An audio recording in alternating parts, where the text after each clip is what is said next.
दोस्तों, मनुष्य की जिंदगी में जन्म के बाद कोई सबसे बड़ा सत्य है तो वह मृत्यु है। साधु हो या संत, राजा हो या फकीर, जिस किसी ने भी इस पृथ्वी लोक में जन्म लिया है उसे एक ना एक दिन इसे छोड़कर जाना ही होगा। ऐसे में जो लोग इस सत्य को समझते हैं तो वो मृत्यु के बाद मोक्ष पाने की अभिलाषा में अपने जीते जी तो पुण्य कर्म करते ही हैं, बल्कि मरने के बाद भी कुछ कर्म ऐसे हैं जो मृतक के परिवार वालों द्वारा विधि पूर्वक किए जाएं तो मृतक की आत्मा को मुक्ति मिलती है। और इन्हीं कर्मों में से एक है अंतिम संस्कार के समय की जाने वाली कपाल क्रिया, जिसमें चीता में जल रहे शव के सिर पर 3 बार डंडा मारा जाता है। लेकिन क्या आप जानते हैं कि ऐसा क्यों किया जाता है और चिता में जल रहे शव के सिर पर डंडा क्यों मारा जाता है, और हमारे हिंदू धर्म ग्रंथों में इसका क्या महत्व बताया गया है? अगर नहीं जानते तो कोई बात नहीं, आज की हमारी इस वीडियो को पूरा देखने के बाद जरूर जान जाएंगे। नमस्कार दोस्तों, एक बार फिर से आपका हमारे चैनल आत्मज्ञान में स्वागत है। गरुड़ पुराण के धर्म ग्रंथों में मृत्यु के बाद किए जाने वाले कर्मों से जुड़ी बहुत सी मान्यताओं का वर्णन किया गया है। इसी अध्याय में शव के कपाल पर प्रहार करने की प्रक्रिया से जुड़ी विभिन्न धार्मिक तथ्यों का भी उल्लेख किया गया है।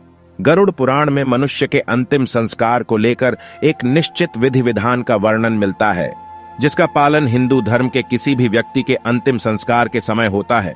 गरुड़ पुराण के अनुसार मृत्यु के पश्चात अंतिम संस्कार के समय शव को मुखाग्नि दिए जाने के बाद बांस के डंडे पर एक लोटा बांधकर शव के सिर पर घी डाला जाता है। ऐसा इसलिए किया जाता है ताकि अग्निदाह के समय शव का सिर अच्छे से जल सके। इसके पीछे का एक कारण यह भी है कि मनुष्य के सिर की हड्डी बाकी शरीर के अंगों से ज्यादा मजबूत होती है, इसीलिए उसे अच्छे से अग्नि में नष्ट करने के उद्देश्य से ही शव की खोपड़ी पर यह घी डाला जाता है। अब प्रश्न यह भी उठता है कि शव के कपाल को पूर्ण रूप से नष्ट करना क्यों आवश्यक है? वास्तव में इसे करने के पीछे का कारण गरुड़ पुराण में वर्णित है, जिसके अनुसार यदि शव की खोपड़ी अग्निदान के पश्चात अधजली रह जाती है तब मृतक के अगले जन्म में उसका विकास पूर्ण रूप से नहीं हो पाता और वह अविकसित ही रह जाता है। इसके अलावा एक कारण यह भी है कि अगर कपाल क्रिया नहीं की जाए तो मृतक के प्राण पूर्ण रूप से स्वतंत्र नहीं होते और उसके जन्म के मार्ग में बाधा उत्पन्न हो जाती है, जो कि उसके परिजन बिल्कुल भी नहीं चाहेंगे। इसीलिए शव के परिवार द्वारा अंतिम संस्कार की किसी भी प्रक्रिया में ढील नहीं दी जाती। अलग अलग धर्मों में मनुष्य के अंतिम संस्कार से जुड़ी अलग अलग मान्यताएं और विधि विधान है। जैसे कि इस्लाम धर्म में मृत्यु के बाद शव को जलाया नहीं जाता बल्कि दफनाया जाता है, जबकि हिंदू धर्म में मृतक के शव को जलाने की मान्यता है। अब आपको बताते हैं कि ऐसी कौन सी मान्यता है जिसका पालन करने हेतु मनुष्य की मृत्यु के उपरांत शव के कपाल अर्थात सिर पर डंडे से ये प्रहार किए जाते हैं। दोस्तों, प्रचलित मान्यताओं के बीच एक विधि का वर्णन श्राद्ध चंद्रिका पुस्तक में वर्णित है, जिसके अनुसार सिर में ब्रह्मा का वास माना गया है, इसलिए शरीर को पूर्ण रूप से मुक्ति प्रदान देने के लिए कपाल क्रिया की जाती है, जिसके लिए मस्तिष्क में स्थित ब्रह्म रंग पंचतत्व का पूर्ण रूप से विलीन होना आवश्यक है। इसीलिए कपाल क्रिया को अंतिम संस्कार की प्रक्रिया में महत्वता दी गई है।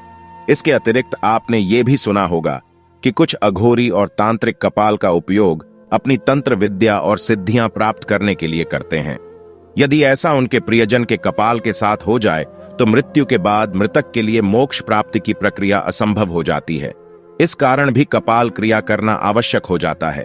कपाल क्रिया को समझने के लिए हमें शरीर और इसमें मौजूद 7 चक्रों से जुड़े पहलुओं को जानना भी आवश्यक है, जिसमें मूलाधार चक्र, स्वाधिष्ठान चक्र, मणिपुर चक्र, अनाहत चक्र, विशुद्धि चक्र, आज्ञा चक्र और सहस्त्रार चक्र शामिल हैं। इनमें से सहस्त्रार चक्र को कपाल क्रिया से सीधा जुड़े हुआ माना जा सकता है। सहस्त्रार अर्थात मस्तिष्क का मध्य भाग। इसे आप इस तरह भी समझ सकते हैं कि यह मस्तिष्क का वो हिस्सा है जहां छोटी रखी जाती है। यदि कोई व्यक्ति यम नियम का पालन करते हुए यहां तक पहुंच जाता है तो वह आनंदमयी शरीर में स्थित हो जाता है। ऐसे व्यक्ति को संसार, संन्यास और सिद्धियों से कोई मतलब नहीं रहता। इस चक्र को जागृत करने के लिए लगातार ध्यान की आवश्यकता होती है। मूलाधार चक्र से होते हुए सहस्त्रार चक्र तक पहुंचा जा सकता है। शरीर की संरचना में इस स्थान पर अधिक महत्वपूर्ण विद्युतीय और जैवीय विद्युत का संग्रह मिलता है। इसे मोक्ष का द्वार भी माना गया है। वास्तव में धर्म शास्त्रों के अनुसार जब मनुष्य की मृत्यु होती है तब हमारी आत्मा उसी चक्र से शरीर को छोड़ती है जिस चक्र के आसपास हमारा संपूर्ण जीवन व्यतीत हुआ हो। शास्त्र से आत्मा के निकास को मोक्ष प्राप्ति का द्वार माना गया है। शरीर से जब आत्मा निकलती है तो कभी कभार वो मस्तिष्क को फोड़कर निकलती है, और दोस्तों ये भी जरूरी नहीं कि सातवें चक्र को जागृत करने वाले हर व्यक्ति की आत्मा मस्तिष्क को फोड़कर ही बाहर निकले, लेकिन ऐसा कभी कभी होता है। अगर किसी व्यक्ति की मृत्यु के दौरान अपने आप मस्तिष्क फट जाए तो मतलब साफ है वह साधारण व्यक्ति तो बिल्कुल भी नहीं रहा होगा और वह निश्चित ही मोक्ष प्राप्त करने वाला है।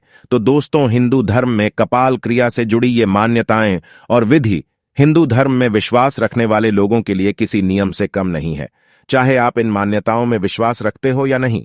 ये मान्यताएं अप्रत्यक्ष रूप से आपके जीवन से लेकर मरण तक आपसे जुड़ी हुई है और इसीलिए इनके बारे में जानना आपके लिए आवश्यक हो जाता है। अगर आप हिंदू धर्म से जुड़ी और भी जानकारियों से अवगत होते रहना चाहते हैं तो सब्सक्राइब करें हमारे YouTube चैनल आत्मज्ञान और नीचे कमेंट करके जरूर बताएं कि हमारी आज की वीडियो आपको कैसी लगी। साथ ही इसे अपने दोस्तों के साथ भी शेयर करना ना भूलें। आज की इस वीडियो में बस इतना ही। वीडियो को अंत तक देखने के लिए आप सभी का बहुत बहुत धन्यवाद।